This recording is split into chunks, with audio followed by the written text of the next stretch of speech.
গত পর্বে আপনারা দেখেছিলেন আমি বহরমপুর বাসস্ট্যান্ড থেকে বাস ধরে পৌঁছাই শিলিগুড়ি বাসস্ট্যান্ডে এবং শিলিগুড়ি বাসস্ট্যান্ড থেকে আমি দার্জিলিংগামী বাস ধরে পৌঁছাই ডাকবাংলো মোড়ে।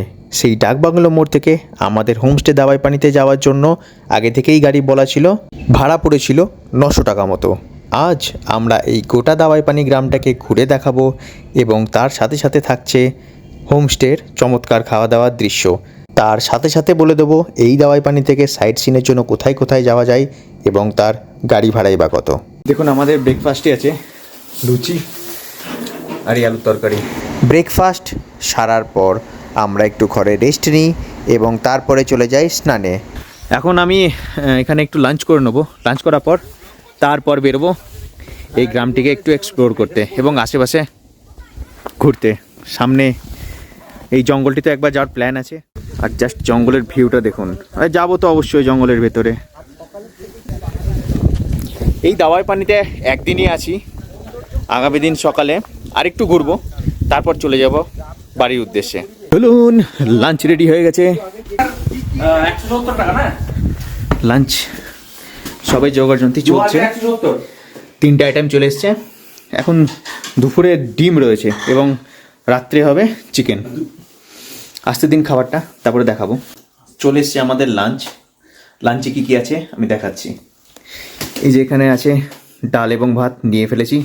এখানে রয়েছে পাঁপড়, এখানে স্যালাড, এখানে আলু ভাজা, এখানে ডিম, এখানে একটা বেগুনের ঘন্ট। ব্যাস, আজকের এই খাবারটা খেয়ে নিই, তারপর যাবো নিচে বেরোতে। সম্ভব হলে জঙ্গলের দিকেও একবার ভিজিট করব। খাওয়া দাওয়ার পর্ব শেষ। খাওয়া দাওয়া ঠিকঠাকই ছিল, যেরকম ঘরোয়া রান্না হয় নর্মাল, অভিযোগ করার কিছু নেই, বেশ ভালোই। আর সাধারণত হোমস্টেতে ভালোই রান্না হয়। চলুন জঙ্গলের পথে একটু পা বাড়ানো যাক। বসে বসে কী করব, এই দিকটা আগে একটু ঘুরে আসি, দেখি কিছু দেখতে পাওয়া যায় নাকি। মুরগি রাখে দেখুন। আচ্ছা, এরা কাঠ এইভাবে সঞ্চয় করে রাখে দেখুন।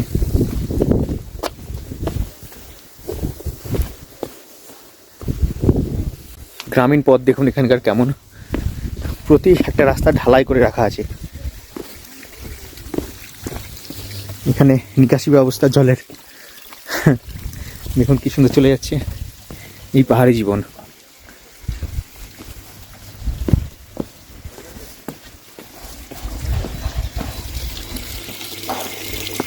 কনস্ট্রাকশনের জিনিসপত্র নিজে এইভাবে দেখুন পাথর রাখা আছে এর ভেতরে। ये मोनेस्ट्री कौन सा बन रहा है? ये वाला मोनेस्ट्री वो वाला। और जंगल जाने का रास्ता कहाँ से? इधर से ही है। जंगल में जाए तो कोई रोकता है क्या? रोकता नहीं है ना? अच्छा अच्छा,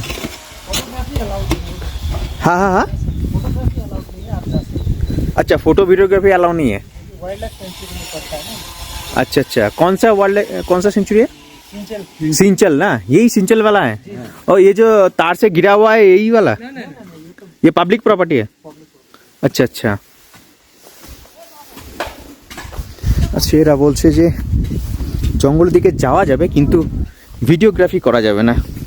ফটোগ্রাফি বারণ করলো, মানে ভিডিওগ্রাফি করা যাবে না, কারণ এটা সিঞ্চল ওয়াইল্ড লাইফ সেঞ্চুরির দিকে পড়ছে। সবাই বারণ করবে, দুনিয়া বারণ করবে। তা বলে কি আমি যাব না? অল্প একটু যাব।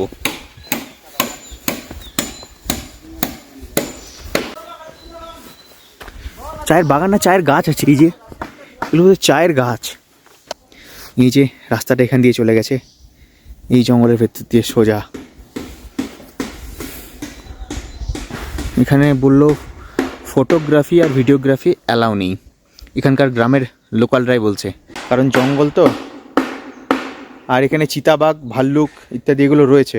আমি আবার ফিরে চলে এসেছি হোমস্টেতে। এখন যাচ্ছি নিচের দিকে, এই গোটা গ্রামটাকে একটু ঘুরে দেখবো এদের কালচার, এদের প্রকৃতি, এরা কিভাবে থাকে, নিজেকে কি করে এরা এই পাহাড়ের মধ্যে অ্যাডজাস্ট করে নিয়েছে।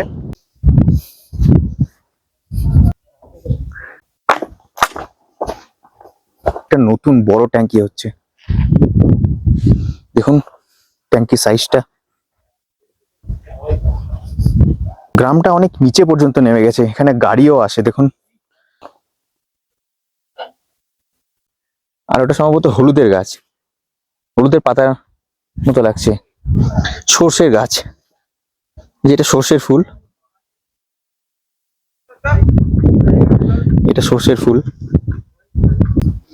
এই দেখুন চলে এসছে আমাদের পেছন পেছন দেশি মুরগি গ্রামের।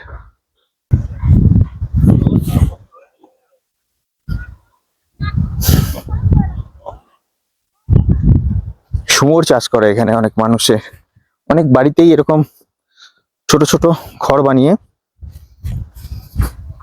এদেরকে চাষ করা হয়। এরা দুজন কন্টিনিউ আমাদের পেছনে আসছে। নিচে অনেক বাড়িঘর আছে, নতুন হচ্ছে, নতুন কনস্ট্রাকশন হচ্ছে।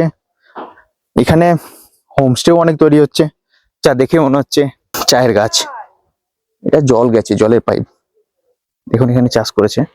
দেখুন এই গ্রামের মধ্যে একটা অতি পুরনো বাড়ি, কিন্তু ওয়েল মেনটেইনড। এই রাস্তাটা নিচের দিকে নেমে গেছে, দেখি নিচে যাওয়া যায় নাকি। ওয়াও, দেখুন নিচের গ্রামগুলো কত ছোট ছোট দেখাচ্ছে। আমি জুম করে দেখাচ্ছি আপনাদের, দেখি জুম কতটা হয়। এই যে সাদা সাদা গুলো দেখতে পাচ্ছেন না, এই পুরোটাই কিন্তু রাস্তা। এটা কিন্তু দার্জিলিং এর রাস্তা। এই যে দেখুন পাহাড়টা, এই যে রাস্তাটা পুরো উঠে, এই রাস্তাটা উপর দিকে উঠে গেছে, এই যে উপর দিকে উঠে যাচ্ছে। এখানে দাঁড়িয়েছিলাম এতক্ষণ, এবার উপরে উঠে যাচ্ছে আমাদের হোমস্টের দিকে।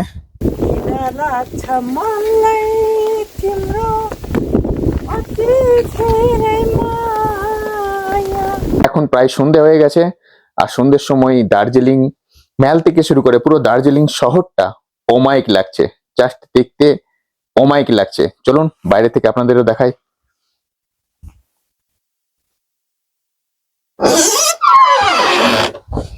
এই যে বাইরে বেরোলাম,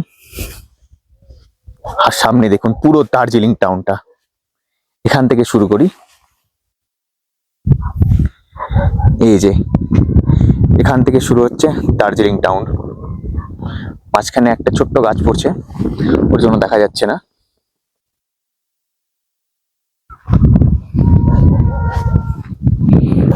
হাওয়া চলছে অনেক জোরে, আর এখানে টেম্পারেচার অনেকটাই কম। এই যে এই জায়গাটা হচ্ছে দার্জিলিং ম্যাল। এই যে এই জায়গাটা হচ্ছে দার্জিলিং ম্যাল।